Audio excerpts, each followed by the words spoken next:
월간조선 정혜연입니다. 월간조선 최우석입니다. 정혜연 TV 이번 시간에서는 그 문재인 대통령의 부채와 관련해서 이야기를 나눠볼 텐데요. 우리 국가 부채가 사상 처음으로 2,000조 원에 육박했습니다. 2,000조예요. 2,000억 원이 아니라. 나라비씨 최고치에 육박했다는 말인데요. 개인의 마이너스 통장을 아주 꽉꽉 채워서 쓰고 또 누군가에게 갚을 돈이 본인이 감당하지 못할 수준이라는 얘기입니다.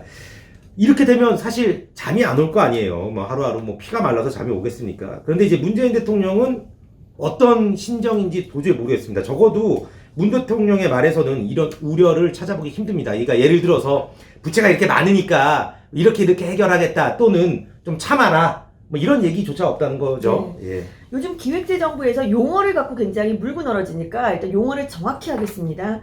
네. 국가가 가진 빚은 국가 채무고요. 네. 거기다가 앞으로 갚아야 될 빚까지 포함시키면 국가 부채입니다. 네. 네. 어쨌거나 일어나 저러나 다 네. 빚이에요. 토탈. 네, 그렇죠. 자, 현재 중앙지방정부가 갚아야 할 국가 채무는 846조 원입니다. 네. 박근혜 정부 때까지 한 660조 원 정도를 유지하고 있었는데 한 200조 원이 그냥 한 4년 새에 늘어나 버렸습니다. 네. 문재인 정부 들어와서 늘어난 거죠. 그렇죠. 네. 그리고 이제 향후 갚아야 할 빚. 예를 들어서 뭐 연금 같은 거 있잖아요. 그거는 이제 향후에 내줘야 될 돈이잖아요. 그렇죠. 뭐 공무원 연금, 뭐 군인 연금 이런 거 우리가 내줘야 줄 그런 것까지 합하면은 국가 부채가 2,000조 원. 아까 최 기자 얘기처럼 2,000억 원이 아니라 2,000조 원입니다. 네.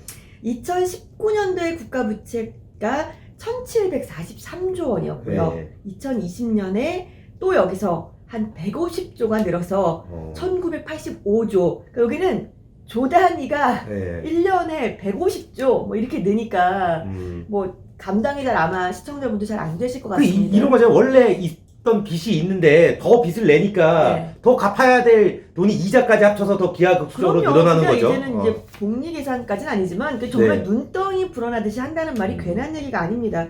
거기다 또 나라 빚만 늘고 있는 게 아니고요. 그 가계의 빚도 늘고 있습니다. 그 한국금융연구원에 따르면 지금 한국의 그 가계부채 증가 속도가 세계 최고 수준이라고 합니다. 네. 국내 명목 GDP 대비 가계부채 비율이 2019년에 한 83%대였는데요. 네. 불과 1분기 만에 90%를 넘어섰습니다. 네.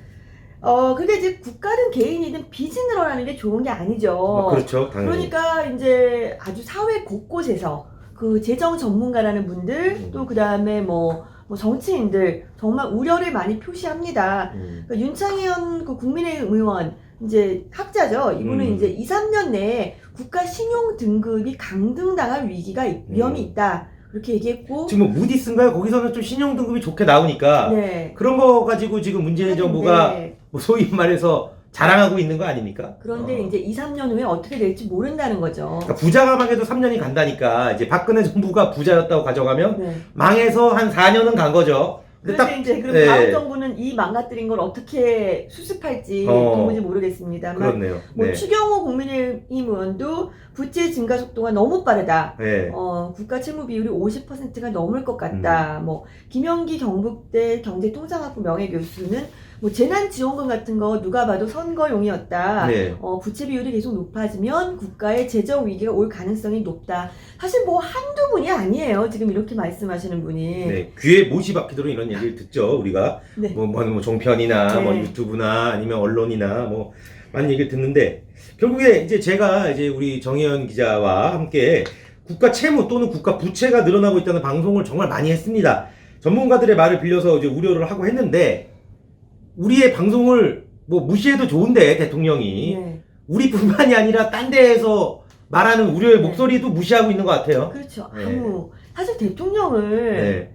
아무나 만날 수 없잖아요. 그렇죠. 그리고 대통령 만나고 싶지는 않습니다만. 네. 네, 저는. 그리고 대통령이 또 연설하는 것도 사실 네. 대변인이라는 사람의 입을 통해서 뭐 거의 이렇게 메시지 전달 정도로 하지 직접 하는 게 잘 없어요. 네, 그렇죠. 지금 올해 같은 경우는 2021년도 신년사 네. 그리고 5월 7일날 취임 4주년 대국민 담화 네. 그리고 6월 3일에 그 더민주 그 초선 의원들 모임을 만난 거, 요 정도가 이제 공식적인 행사였습니다. 그래서 하나 궁금한 게 네. 사실 이제 박근혜 대통령이 기자회견이나 네. 뭐 이제 그런 걸 잘 안 했어요. 네네. 그거를 엄청나게 비판한 게 문재인 불통이라고 난리가 예, 났었죠. 지금 현 정부의 네. 인사들과 대통령을 포함해서 네.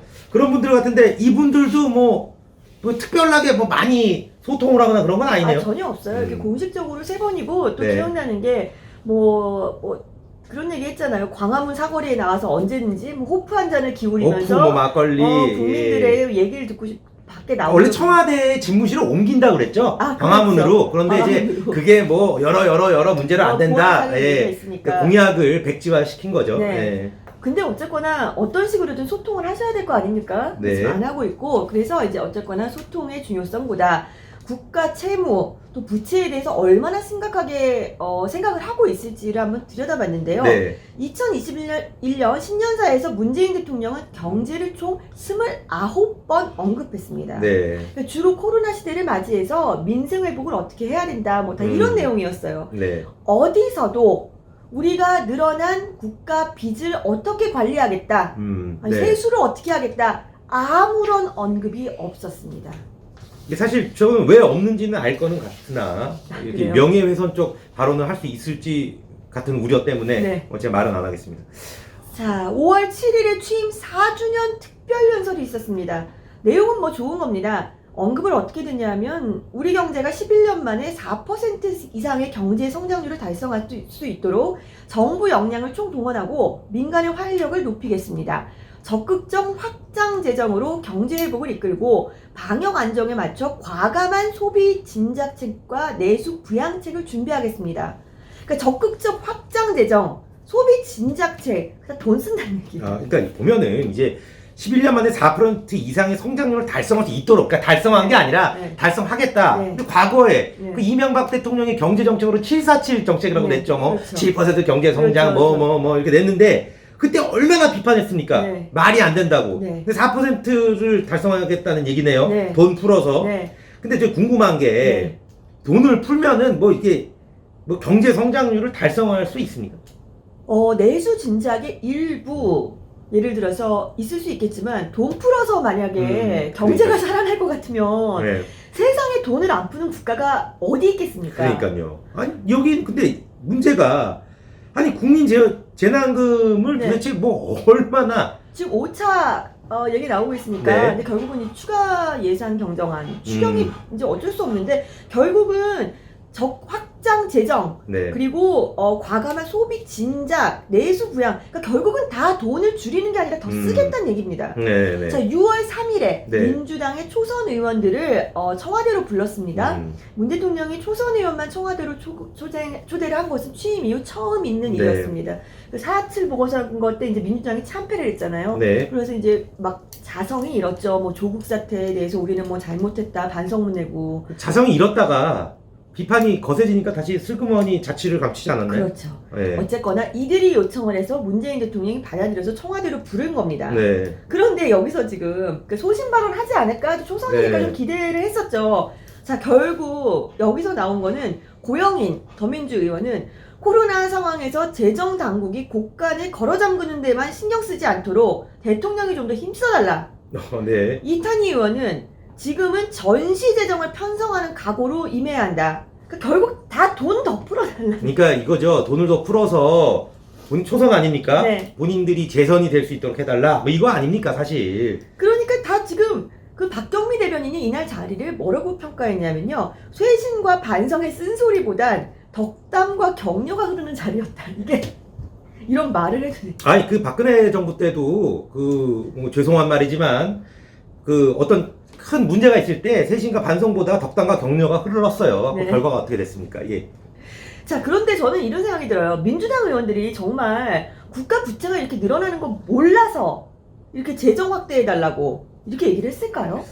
저는 개인적으로 모를 수도 있다고 생각을 합니다. 그래요? 네. 저는 아마 대통령 앞에서 대통령이 재정 확대책을 하고 지금 계속 재난지원금 더 주겠다니까 비위 맞추려고 그렇게 한 게 아닌가. 그렇죠. 저는 그렇게 생각을 합니다. 그런데 이 답에 대해서 문재인 대통령이 어떻게 답했는지는 알려지지 않았지만 만약에 여기서 그래도 뭐 국가 부채는 뭐 좀 관리를 해야 합니다 라든지 그런 식의 뭐가 있었다면 벌써 밖으로 유출이 됐겠죠. 그렇겠죠. 우리가 알 수 있을 텐데 어떤 상황에서도 그러니까 지금 외부에서 그리고 많은 유튜버들 뿐만 아니라 신문 기사에서 뭐 모든 전문가들이 나라 빚는다고 하는데 정작 문재인 대통령은 나라 빚에 대해서 어떤 생각을 갖고 있는지 어떻게 충당할 것인지 빚 는 거에 대해서 반성의 말이나 어떤 말도 하지 않고 있습니다. 네. 이제 빚 문제뿐만이 아니라 백신도 그렇고 여러 가지 문제에 대해서 국민들이 의심을 하고 걱정을 하는데 이제 대통령은 뚜렷한 답변을 안 내놓고 있죠. 제가 보니까 정말 무책임한 행동이 아닐 수 없고 이 문제는 결국엔 다음 정권이 해결할 수밖에 없는데 아마 다음 정권이 이 문제 해결할 때 그럴 거예요. 잘못하고 있다고. 이번 정권 사람들은. 예. 네. 이번 시간 여기서 마치도록 하겠습니다. 감사합니다.